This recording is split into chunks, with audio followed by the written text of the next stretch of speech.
वाह वाह, बहुत अच्छे, क्या बात है।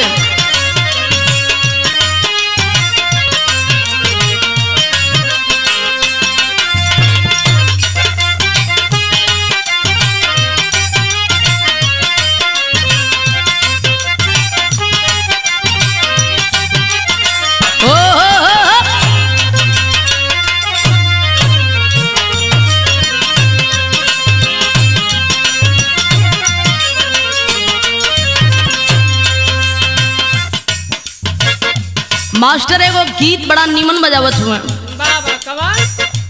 कोनो विजय धानापुरी जैसन लड़का बम्बई शहर में गई हुए और कोनो बम्बई शहर के रहे वाली लड़की से भेंट हो गई। वो लड़की अपने बम्बई शहर का बड़ा ही बतिया बतिया, हमरे बम्बई शहर का बड़ा निमन चीज मिलेला। धानापुरी सर बोल रहे हैं कि तोहरे बम्बई का ना हमरे बनारस का कुछ निमन चीज हो, का बतावत हुआ।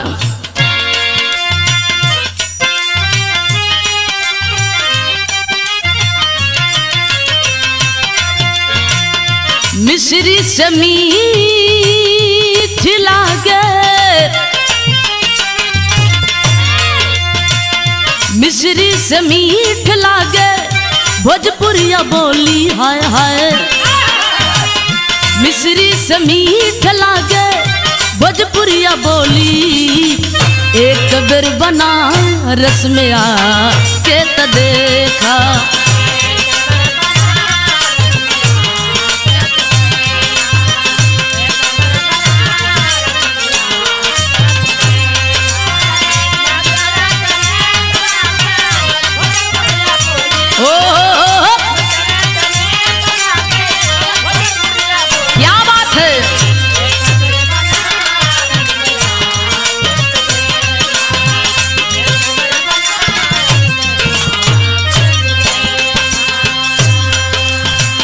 बतौलन कि हमरे बनारस का कौन चीज निमन बा। कचौड़ी जिलेबी में, कचौड़ी जिलेबी में डूब जाई बुरानी, हाय हाय। कचौड़ी जिलेबी में डूब जाई बुगोरी, गंगा के पानी नहा के त देखा।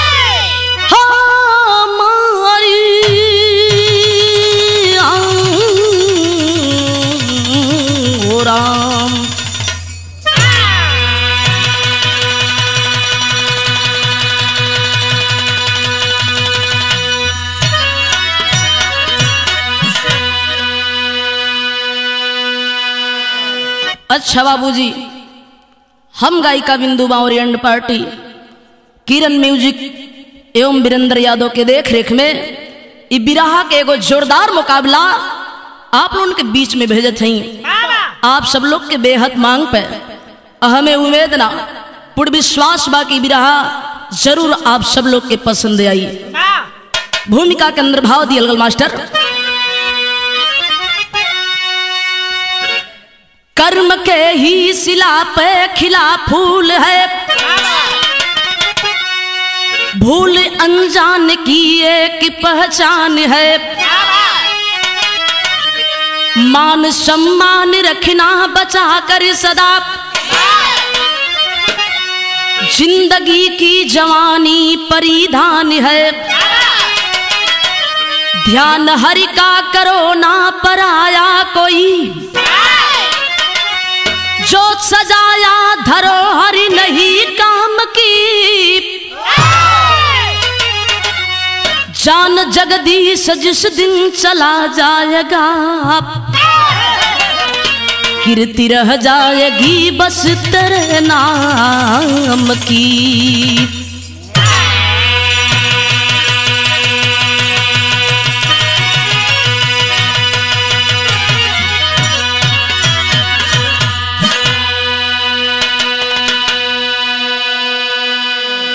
एक लाइन गजल का संकेत दियल गल मास्टर।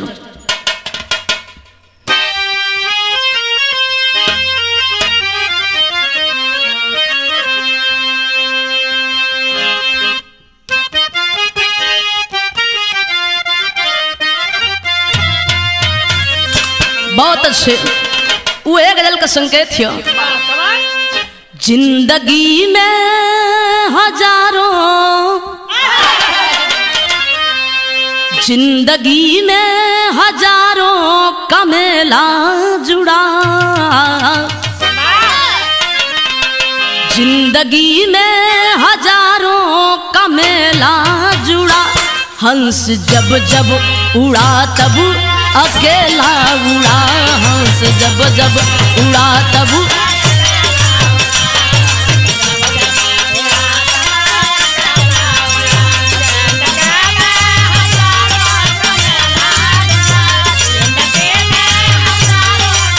बाबा बहुत अच्छे।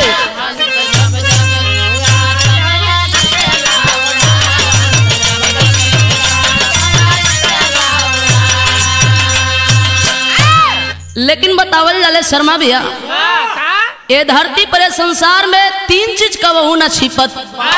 कवन कवन? चोरी, हत्या। लेकिन हमारे गुरुजी बतौल तीन चीज और न छिपत। कवन चीज? बिरहा में भाव बड़ा निमन लिखल गल, गौर करेंगे का। खून खांसी खैर कभी छिपता नहीं, खून खांसी खैर कभी छिपता नहीं। तीन छिपता छिपाए न संसार में, तीन छिपता छिपाए न संसार।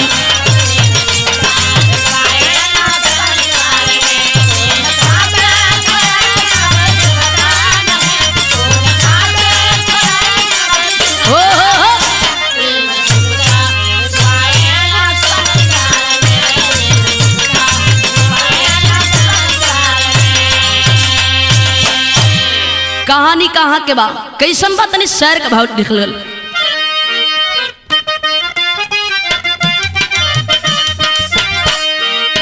धरोहर धर्म का इतिहास ही बताता है, अमन के वास्ते सबको सिखाया जाता है। राजगढ़ दुर्ग राम सिंह भूप ज्ञानी हो, सलोनी नार सुघर उर्मिला सयानी हो। जय विजय सिंह दो ही नैन के सितारे थे, बड़े सौभाग्य से जिनको खुदा संवारे थे। मगर दुनिया से मतारी का साथ छूट गया, कुंवर टूवर हुए सर पे पहाड़ टूट गया।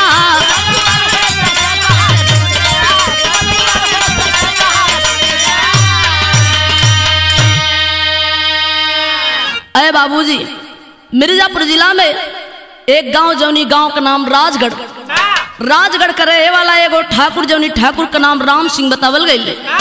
राम सिंह का शादी भइल, उनके दुल्हन का नाम उर्मिला बतावल गई।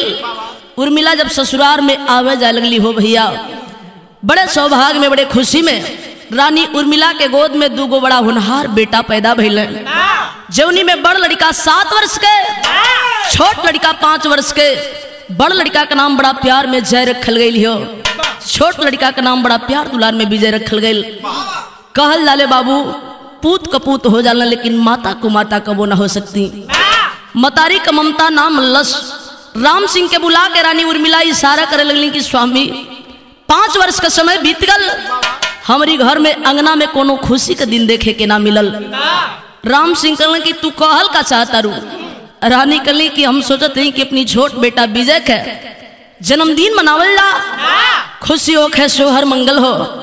राम सिंह कहलन कि रानी तोहरी है खुशी में हमरो खुशी हो। छोट बेटा विजय के जन्मदिन का डेट रखल गई बा। धीरे धीरे वो दिन सामने आयल, अड़ोस पड़ोस के मतारी बहन लोग सखी सहेली लोग राम सिंह के अंगना में बैठल बाड़ी, बड़ा खुशी में सोहर मंगल होता।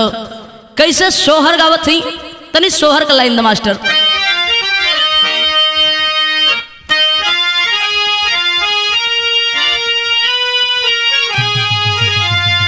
भारत शर्मा भैया बहुत अच्छा का गावत थी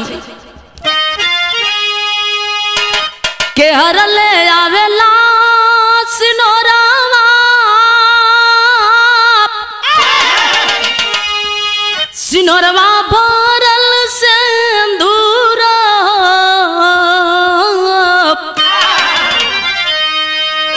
अब के हरा ले आवेली पियरिया अचरिया लागल झालर हो।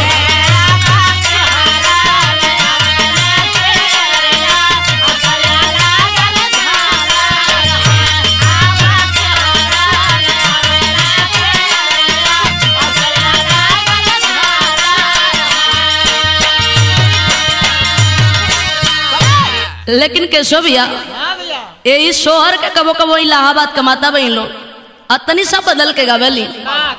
वो कैसे गावेली? अरे रनिया तो अरे ताजना अमे होला लाना मालिया उठे सो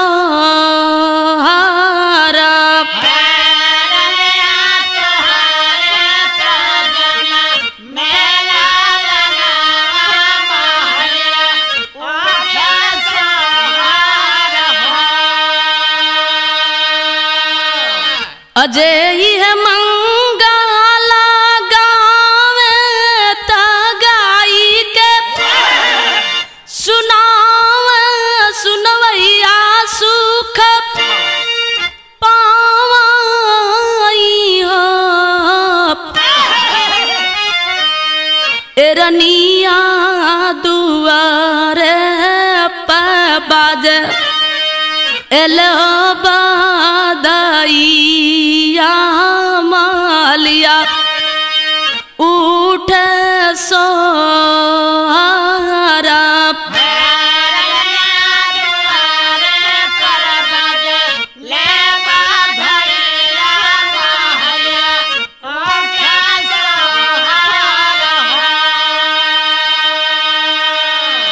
लेकिन कैलाश भैया यही सोहर के एगो गावेला जेकर गिनती न नारिन में न मर्दा में मतलब बीच वाला होला सो कैलाश नियर ई कैलाश भैया तो बीच वाला समझ में आवत हुआ दू जने के बीच ना हुआ वैसे ही बड़ा दिमाग वाला हुआ जेके ठेठ भाषा में आप लोग कहेला ही जड़ा वही लोग के तनी सामरे आजमगढ़ गाजीपुर के लोग तनी बदल के कहेला छक्का जवन धक्का देला तो के धक्का दिले हुआ का ट्रेन में बड़ा धक्का दे के पैसा ले तू सो कैलाश से पूछला तो ट्रेन में सतर्क रहल कैली उ छक्का लोग अपनी लहजा अपनी अंदाज मोड़ानी के सोहर के गावेले वैसे मंच के माध्यम से नियम ना बा ये सोहर का थोड़ी सा झलक अगले साल शर्मा भैया दिल्ली टी सीरीज महुआ चैनल पे ये सोहर का थोड़ी सा झलक दे ली जो आप लोग सुन लीजा देख लीजा बड़ा पसंद आई आप लोगों के।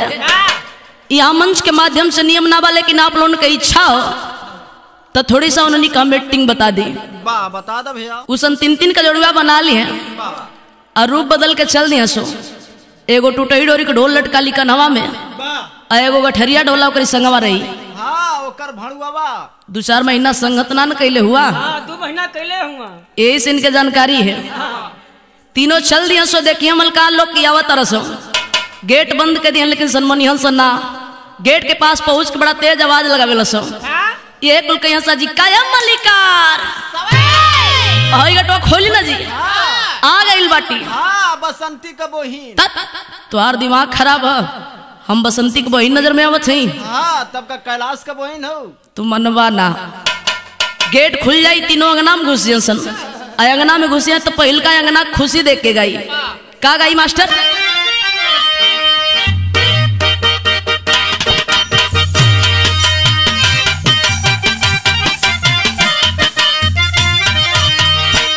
ये गाई भूवर भूवर बार रे होरी लावा के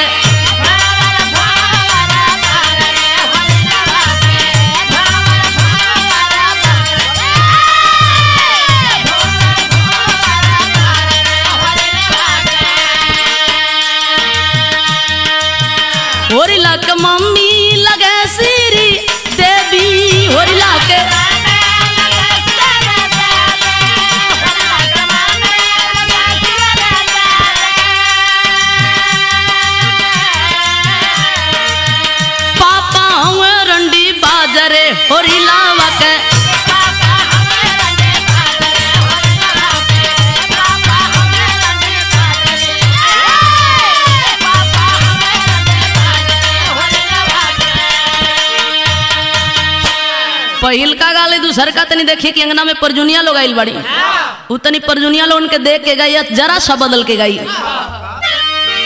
कि सोहर गवात बाया अंगनावा दुआरे परबा अजनावा दुआरे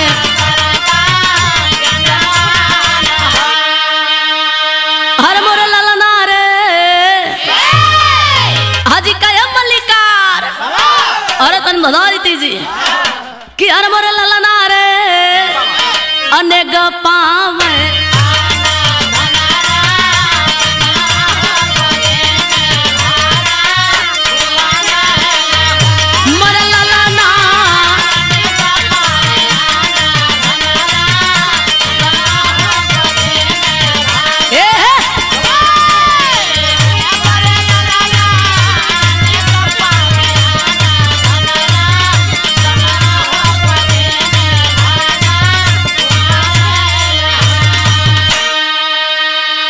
पहिल का गाल नहीं दूसर का तनी देखी कि परजुनिया लोग आइल बड़ी तनी परजुनिया लोग उनके देखे गई कि संत सेवक विप्र पारा दुनिया है नौवाना औनी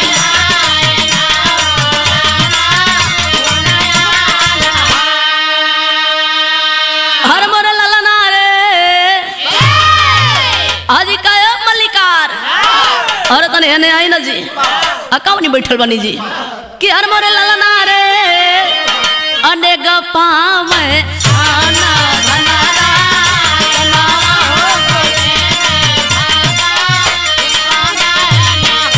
मोरे ललना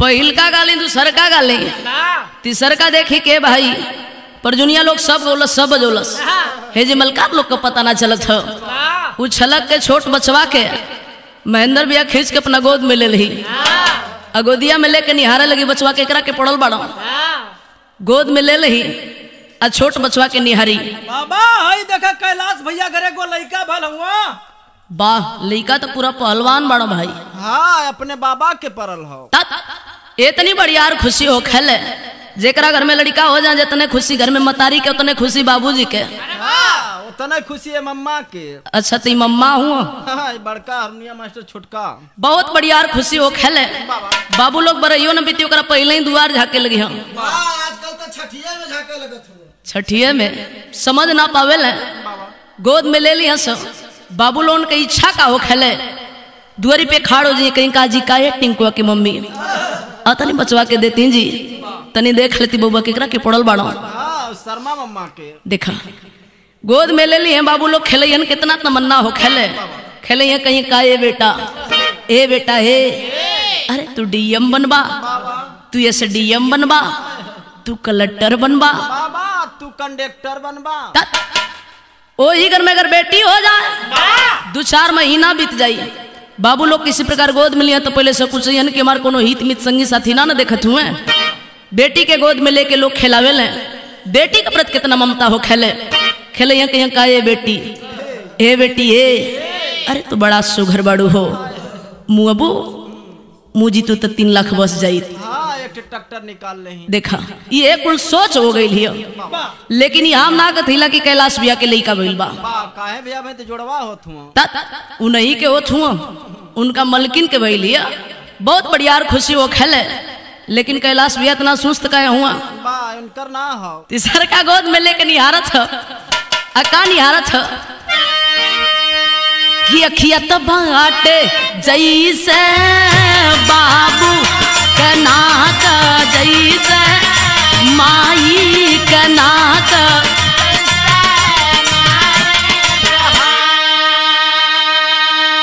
हर मोर ललना रे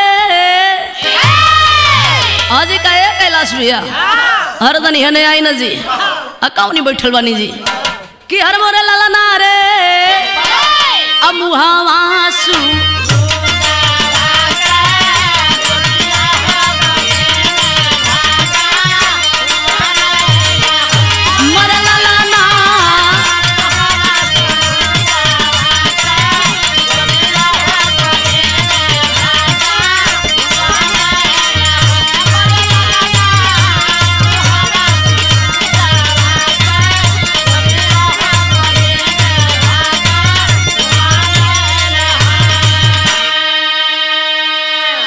ए बाबू सोहर मंगल बड़ा खुशी में होत ह।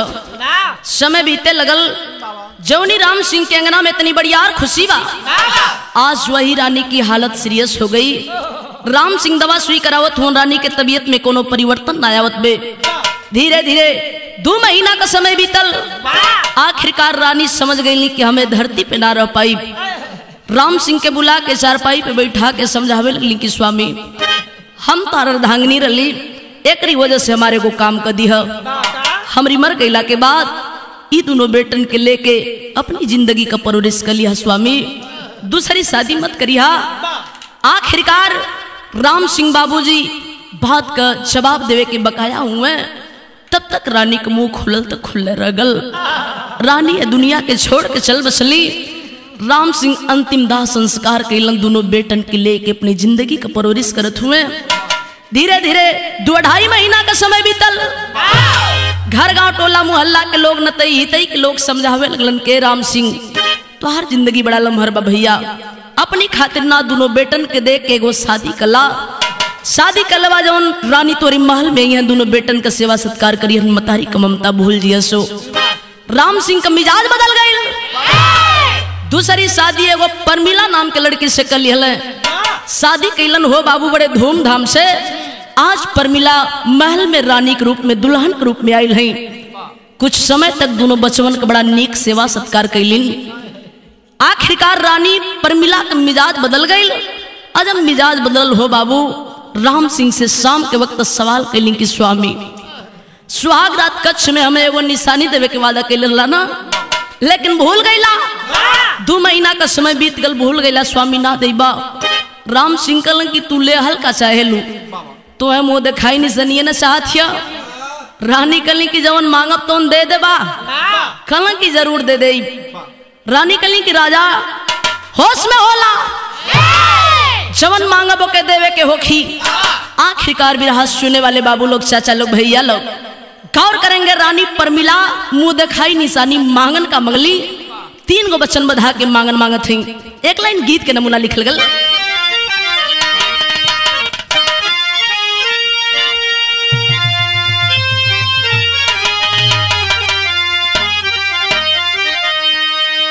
आय हाय हाय, वो गीत के नमूना हो कि छपरा सारिया में हरे बिकला चरखवा देवर मोरा जोगी हो भैया।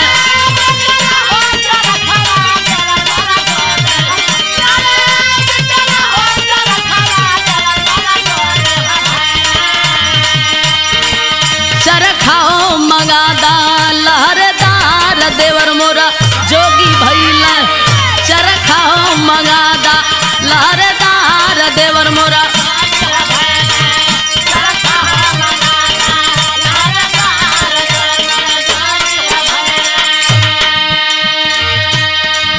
ई त गीत है बाबू, लेकिन बिरहा में भाव बड़ा निमन लिखल गल। आय हाय हाय, गौर करेंगे। रानी मांगन का मांगत है कि विजय के करे जा चाही, हरे जलक के नजरिया दे दा संवरिया हमी के।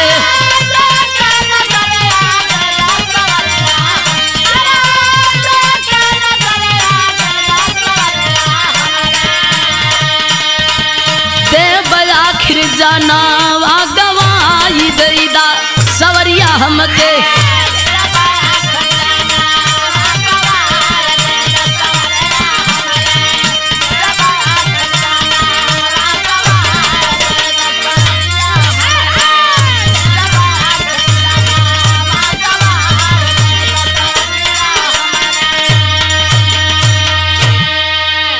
रानी कली की स्वामी देहल जात हुआ।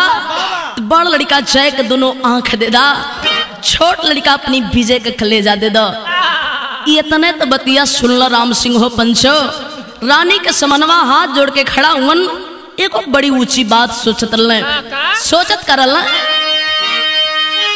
हर डरिया से बंदर चुकल बात से मनैया, अब बहुत मनाए भूप लागल ना उपैया।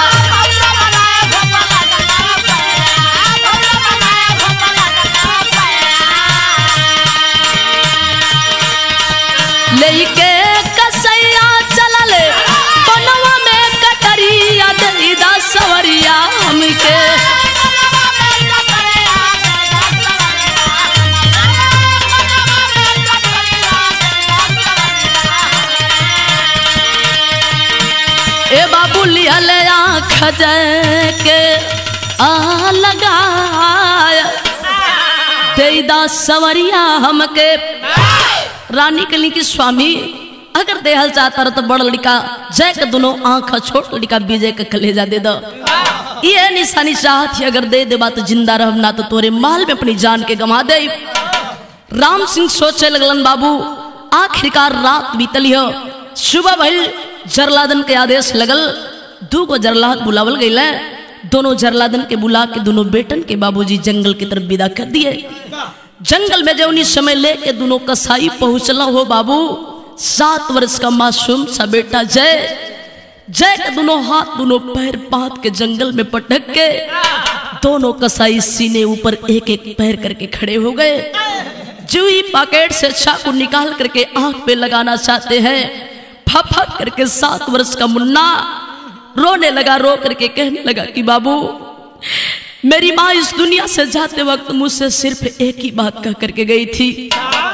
क्या बाबू मुन्ना इस मासूम विजय के लिए तू ही इसका बाबू है और तू ही इसका भाई है, कहीं छोड़कर मत जाना रे। आखिरकार बाबूजी शौक से हमारा आंख निकाल लिया लेकिन आखिरी ख्वाहिश हमारे दिल का तमन्ना पूरा कर दो। सिर्फ एक बार बाबू हमारी भैया के हमारी नजर के सामने कदा ताकि हम देख ले ए लिए कि आज के बाद हम जिंदगी खातिर अंधा हो जाए। बाबू अपनी मासूम सा मुन्ना के कबू ना देख पाई। दोनों कसाईयों के दिल के अंदर दर्द नाम की चीज नहीं आई। आंख पे चाकू लगाए खसखस दोनों आंख निकाल लिए। आंख निकल गई हो बाबू लोग भैया लोग। आंख से तमाम ब्लड चले लगल, हाथ पैर छूटल। लेकिन बाहरे भाई एक भाई और दूसरे भाई के प्रति कितना बड़ा स्नेह कितना प्यार हुआ करता है। मासूम वह विजय के लिए जंगल में भटकत हो बाबू अरो के ही है अपने मुन्ना से गो बात कहत बे कहलन है का मास्टर।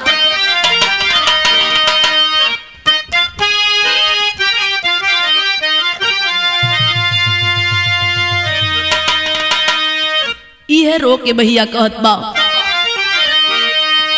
कि मेरे भैया हो मेरे लाल, मेरे भैया हो मेरे लाल, तुझे ढूंढूं मैं कहाँ।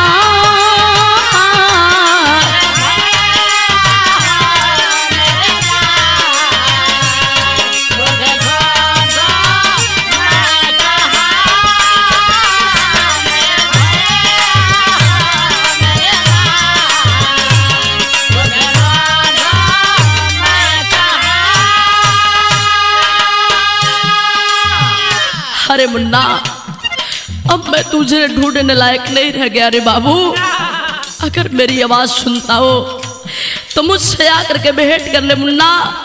मैं आंख से तो नहीं देख पाऊंगा बाबू, लेकिन इतना अपनी आप के अंदर विश्वास है जिस वक्त तेरी कलाई मेरे हाथों में आ जाएगी मुझे विश्वास हो जाएगा कि है मेरे मासूम विजय की कलाई।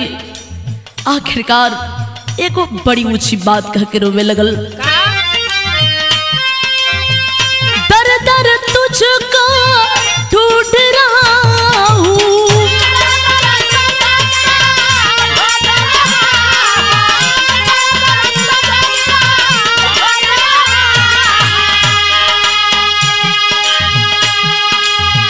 अब मैं जाऊँ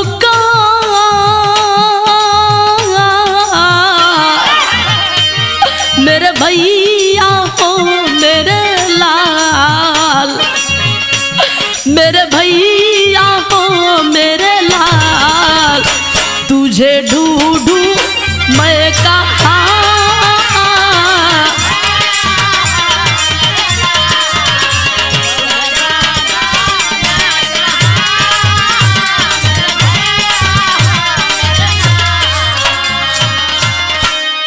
गौर करेंगे बाबू। आखिरकार जंगल में भटकत बेरोवत में मासूम भैया विजय के कान तक आवाज पहुंचल। 5 वर्ष का मुन्ना दौड़ते हुए जाता है अपनी भैया का हालात देख करके, पैरों पे माथा पीट करके रोने लगा कि भैया कौन सी ऐसी आपकी हालत बना दी भैया, कोई गलती कोई कसूर नहीं किया आपने। आय हाय हाय, दोनों भाई गले से गले लिपट के रोवत हुवन। तब तक दोनों कसाईयों का निगाह पड़ता है। बाबू दौड़ करके गए, मासूम बेटे की कलाई शंगुल में फंसा लिए, डांट करके आवाज देते हैं, ऐ लड़का, इस जंगल में भागना चाहता है? कौन है तुझे बचाने वाला रे बेटा? किसके लिए भाग रहा है? मासूम सा बेटा विजय सवाल करता है कि बाबू का एक बात बता सकेला आप लोग? हमारी भैया तो दोनों आंख निकाल के आप लोग जिंदगी खातिर अंधा बना दिया न बाबू। आखिरकार हमें पकड़ के हमार का निकालल चाहत हुआ। मासूम सा लड़का की आवाज सुन के दोनों कसाई खल के लड़के, तेरे भाई का तो भी आंखें निकाले है रे बेटा, तेरा कलेजा निकालने का वक्त आ रहा है। जिस समय सुनता है मासूम सा बेटा, फट गई छाती, फपक करके रोने लगा और दोनों कसाईयों के पैरों पे माथा पीट करके रो करके बाबू यह एगो सवाल कैलस की बाबू कलेजा वह निकालल चाहत हुआ ना, शौक से कलेजा निकाल लिया बाबू, लेकिन एगो हमार जिंदगी का अरमान हो, यह एगो अरमान पूरा कर दिया। का अरमान बा?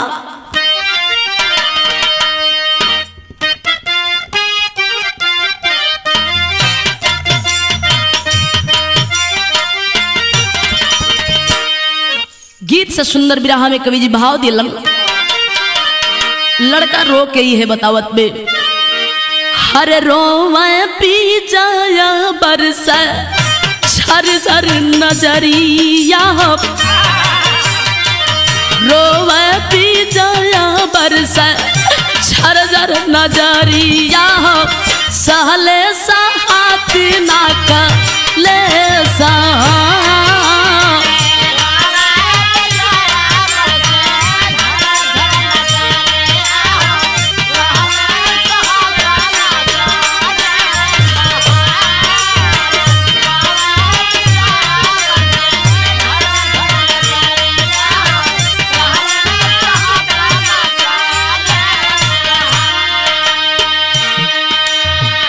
हमरो कलेजा काटी दिहा मतरिया के, हमरो कलेजा काटी दिहा मतरिया के, कह दिया आखिरी सा ने सा।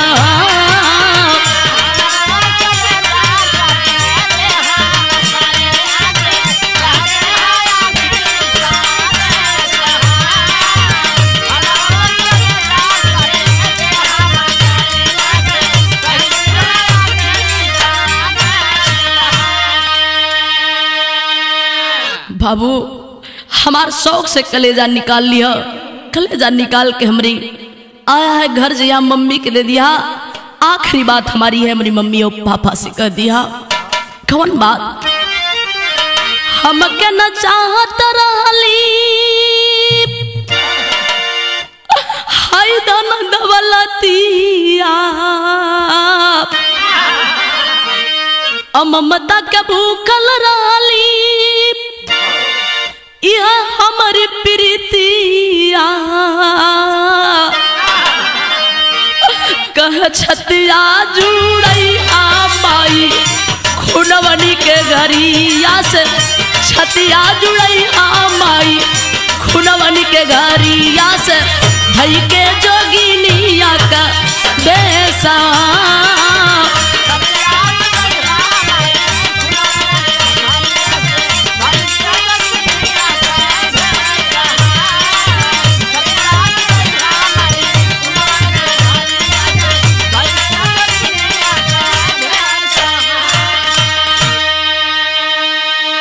मासूम सा लड़का विजय रो के कहे लगल कि बाबू हमार कलेजा ले जाके मम्मी के दे दिया। आखिरी बात यह कह दिया कि तोहरे दोनों बेटन के धन दौलत का कोनो लालच ना रहल, सिर्फ ममता और प्यार का चाहत रहल। दोनों कसाईयों की हाथों का तलवार घन घन घन घन नीचे की तरफ कांपे लगल। जब कांपे लगल थोड़ी सा मौका मिलल, विदेशिया की लाइन में बड़ी ऊंची बात कलन हम।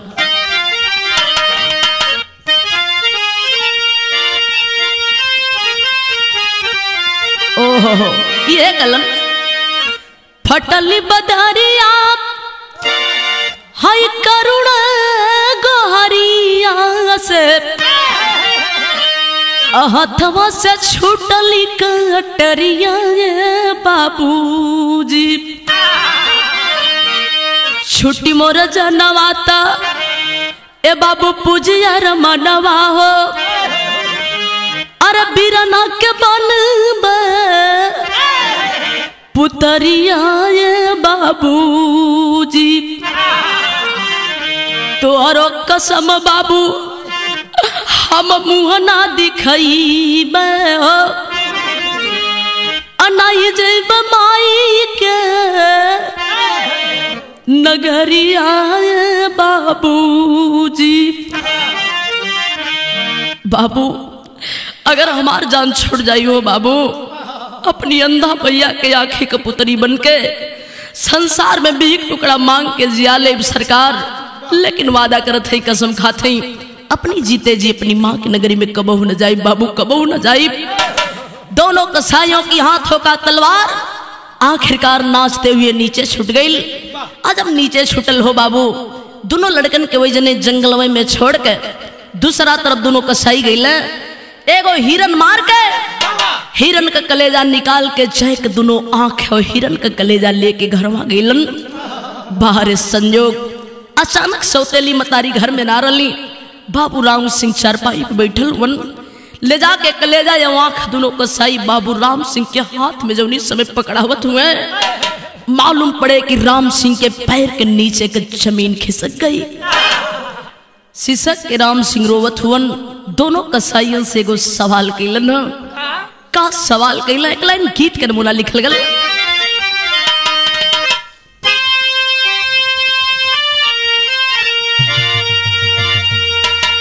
वो गीत का नमूना हो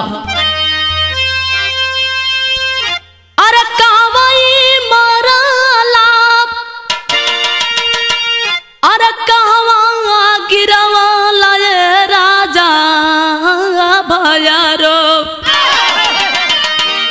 हर कावानी हो बीर छिया ओ ठंगवाला ये राजा भयारो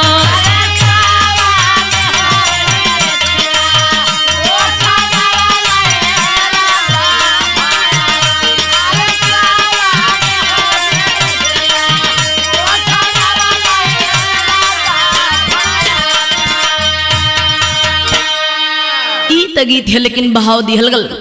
राम सिंह दोनों कसाईयन से सवाल का कैला अरे कवना सुगनवा के हर लियला पुतरिया ये हमरे बीराना हर कवने के कारेजा आला गवाला ये हमरे बीराना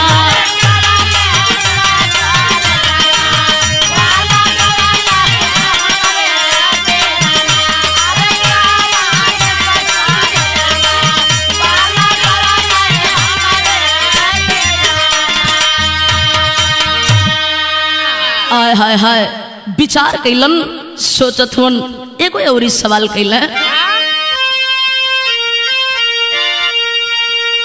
अरे सुरवा बन के टुअरा घूमिया हर के करे दुआरिया हमरे बीराना हर बोझल नैया लगी है कौन किनारा हमरे बीराना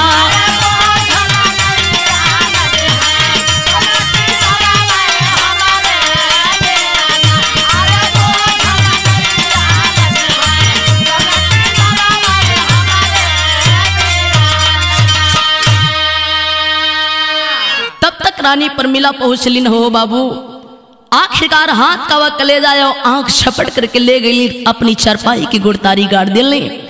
यहाँ की बात यहाँ छोड़ दे हाई देखे दोनों लड़का किसी प्रकार जंगल के क्रॉस कैलन गांव में गई भीख टुकड़ा मांग के अपनी पेट का पालन करत हुन। समय धीरे धीरे बीतल कितना 15 वर्ष 15 साल के बीच हाई तन के देखे घर में सौतेली मतारी परमिला का हालात का हो बिरहा शैली में भाव दिहल गल।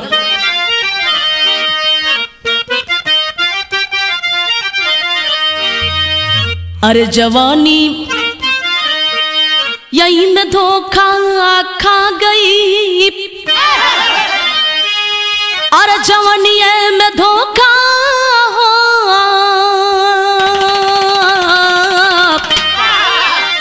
अरे जवानी में धोखा खा गई, तो विधि के विधान जग में जाने ना नगिनिया, हर नगिनिया, हर नगिनिया।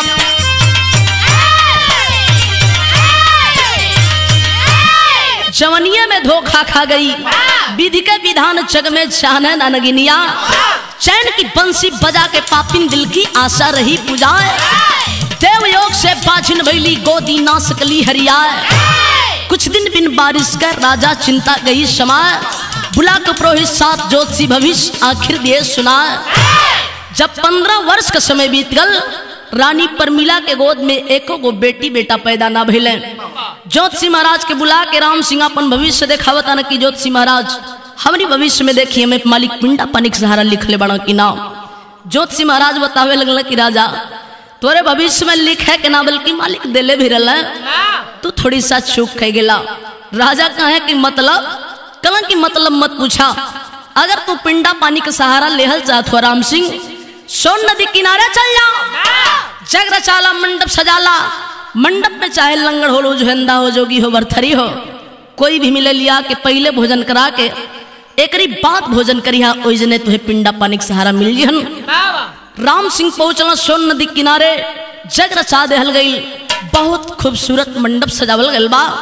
2-4 दिन तमाम हो बाबू लंगड़ लूज अंधार क्यों न क्यों भोजन करे खातिर मिल गई। एक दिन का ऐसा वक्त हो गल, राम सिंह के खोजते खोजते पूरे दिन का समय बीत गई। शाम का वक्त होखे वाला बा, राम सिंह अपनी मंडप से दूसरा गांव की ओर चलन।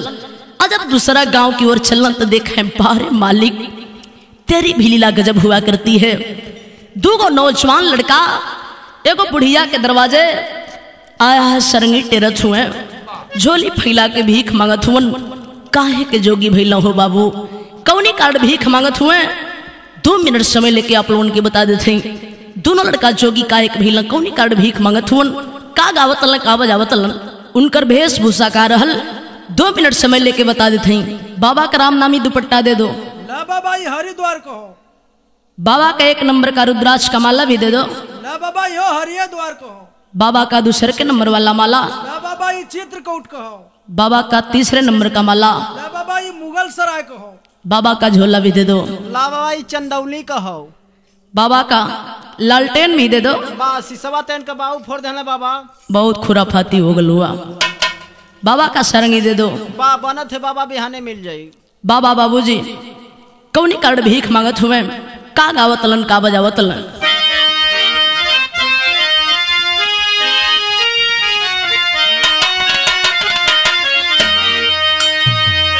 कवने करनवा जोगी पानी गईल जोगी आयर बानी,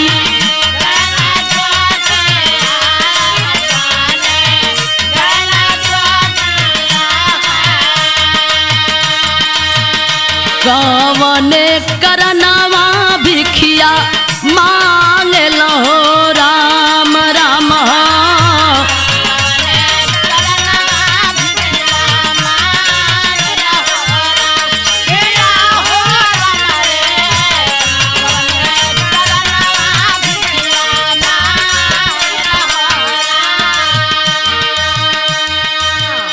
बाबा वही भजनिए में अपनी विपत के गावत लन।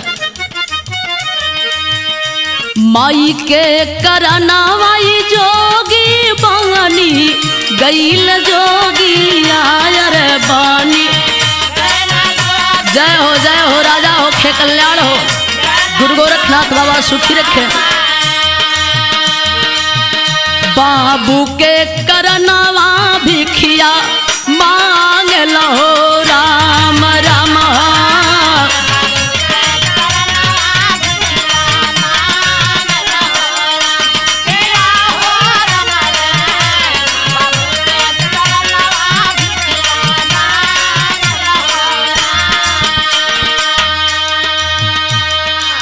ए बाबा कहवा से आइल बड़ा कहवा जइबा बाबा। लोग सवाल करत हुए कवनी कलेसा देसा छोड़ा ला बसेरा वायर छोड़ा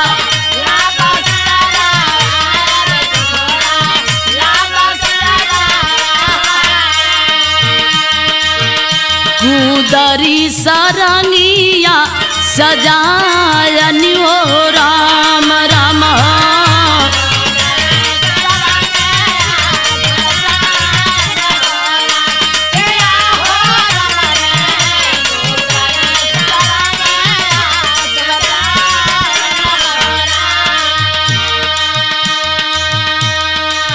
आखिरी बात, आखिरी समय बाबा सबसे यह कहल चाहता रहो, बोलिया के गोलिया बनावा ले जा रवा बनावा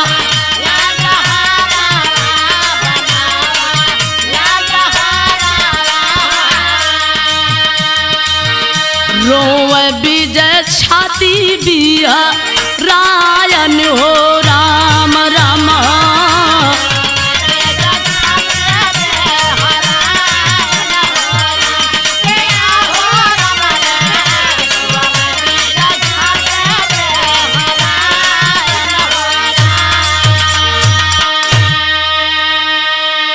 यही बेश में बाबू दोनों लड़का भीख मांगत हुए। तमाम घर गांव की भीड़ लगल बा। भीड़ चिरत के राम सिंह पहुंचलन। दोनों बाबा लोन के सामने जाके हाथ जोड़ के खड़ा हो गए कि बाबा चल के हमारी मंडप में आप लोग भोजन कला। बाबा लोगन के लिया के इलम मंडप में भोजन उजन कह के बैठा के पूछे लगल कि बाबा कवन मतारी रहल कवन बाप रहल केकरा वियोगन आप लोग नौजवान उम्र में चोगी हो गई जा। बाबा कहलन की सरकार पूछी मत। कहलन कि बाबा जब ले बतईबा ना तब ले छुट्टी हमारी महल से आप लोगों के न मिली। बाबा बतौला पे मजबूर हो गई ले। बाबा बतावत का हुन बिरहा में पापड़ का लाइन लिखल गल।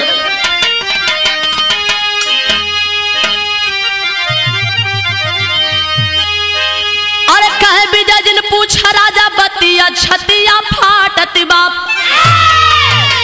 अरे तब कहे विजय जिन पूछा राजा बतिया छतिया फाटत बाप। अरे मिट्टी न कबहू विधना वाली गतिया छतिया फाटत बाप।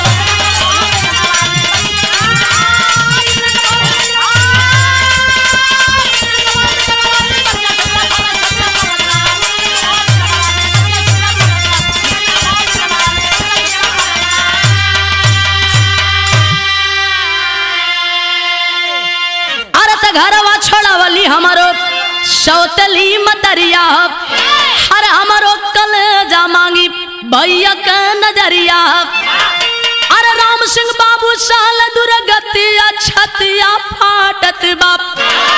अब निकया नाथ बटकी दिनवा रतिया छतिया फाटत बाप। खलन की सरकार पूछल चाहता रहा तो हम लोग राजगढ़ के रहे वाला हमारी बाबू का नाम राम सिंह, मम्मी का नाम उर्मिला रहल। मम्मी बचपन में ही हम दोनों भाइयन के छोड़ के दुनिया से चल बसली। बाबू राम सिंह हमारे बाबूजी दूसरी शादी कैला। दूसरी मम्मी का नाम परमिला बतावल गई।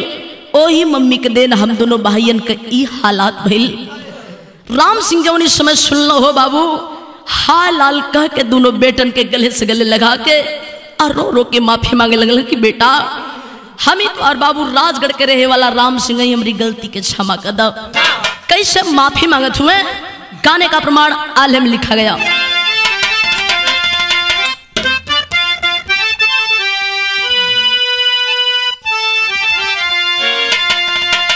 धन्य हो विधा आप,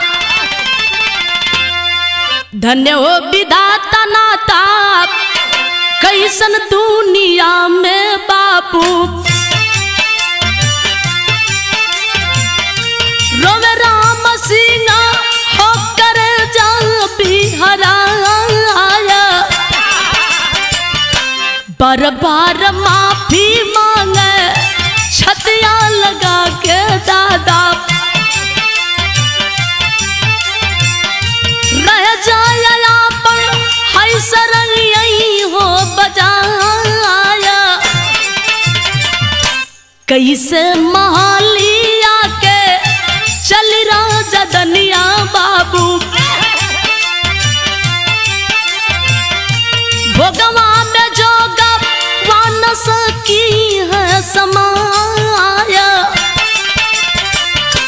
मल ओ खजाना लागे बिरथा जहनवा भैया मन नाई जोगी राजा गैल घबराया। गौर करेंगे बाबू, राम सिंह रो रो के माफी मांगत हुआ कि बेटा हमारी गलती की क्षमा कर दा, अब से भी अपनी वतन के वापस लौट चला। दोनों लड़का खड़ा हो गया, कल खबरदार है बाबू, वो है बाबू हुआ ना, मम्मी के वचन का पालन कैला, हम दोनों भाइयन के जंगल में भेज दिला बाबू। इतने ना भैया के दोनों आंख में निकलवा लिया, अगर हम अपने बात से ना बचल होती बाबू तो हमारो कलेजा वही वक्त निकल गई रही। लेकिन तोहरे बेटा है जे तरह आप कसम खैले रहा, वही तरह हम लोग भी कसम खैले ही, अपनी जीते जी अपनी माँ के नगरी में कबहू ना जा सकित बाबू। एगो पेड़ के छाव तर जिंदगी बिता ले, लेकिन माँ की नगरी में वापस लौट के ना जाई। बाबू मजबूर होके लगल कि बेटा अगर अपनी वतन के ना चलबा लौट के तो हमारी पिंडा पानी के कोनो सहारा ना हो, कोनो ठीक ना ही बा। बेटा कहले कि बाबू अगर हम दोनों भाइयों से पिंडा पानी के सहारा लेहल चाहत हुआ ते सोन नदी किनारे छा जाना, खाली एगो महल बनवा दो बाबू, हम दोनों भाई एक एक महल में गुजर बसर कर लिहल जाई। राम सिंह के मजबूर होके के पड़ल, सोन नदी किनारे महल बनौलम, महल बनल के करी नाम से आखिरी कड़ी लिखल गल।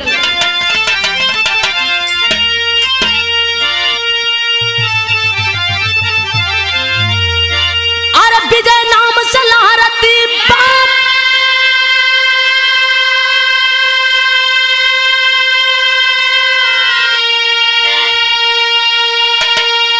अरे तब विजय गढ़ किलवा तकट के भैली मिर्जापुर से सोनभद्र जिलावा।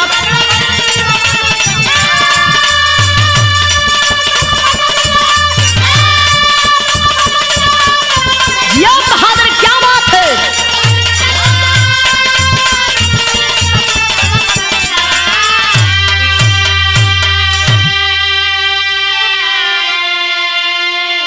अरे त जय सिंह भरत बन के आदेशवा सवारी, जेकर भैली बिटिया चंद्रकांता कुमारी।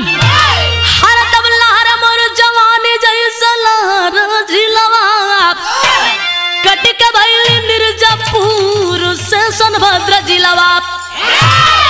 अकुंवर बीरेंद्र साथे भैली सगाई, हर नैनागढ़ के शिव दत्त जी न को चुराई।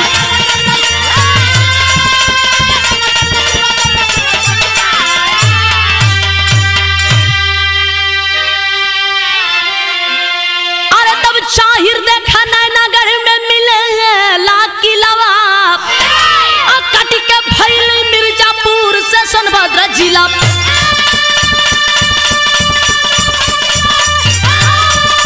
अरे दिया शेर दिया क्या बात है,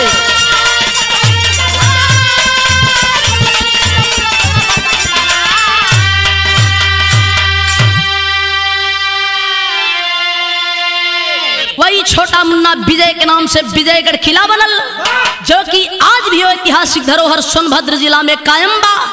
जय के लड़की चंद्रकांता जेकर शादी बीरेंद्र के साथ भइल, बीरेंद्र कहाँ करहला? नौगढ़ का, लेकिन शिवदत्त चंद्रकांता के चुरा के लिए ला।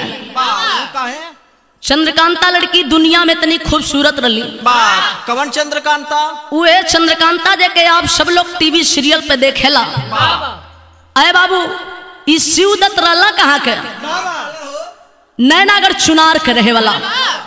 आखिरकार यही लिए हम बतौली कि मेरे विराह का शीर्षक होगा विजयगढ़ किला कैसे बना। आखिरी भाव खानदान का परिचय दिया गल। गुरु बिहारी गुरुदेश गुरु रामलाल गमगीन, हर धवल चंद्रिका रामदेव, कभी गई जिंदगी छीन, अरे जवानी यही में धोखा खा गई, अरे जवानी में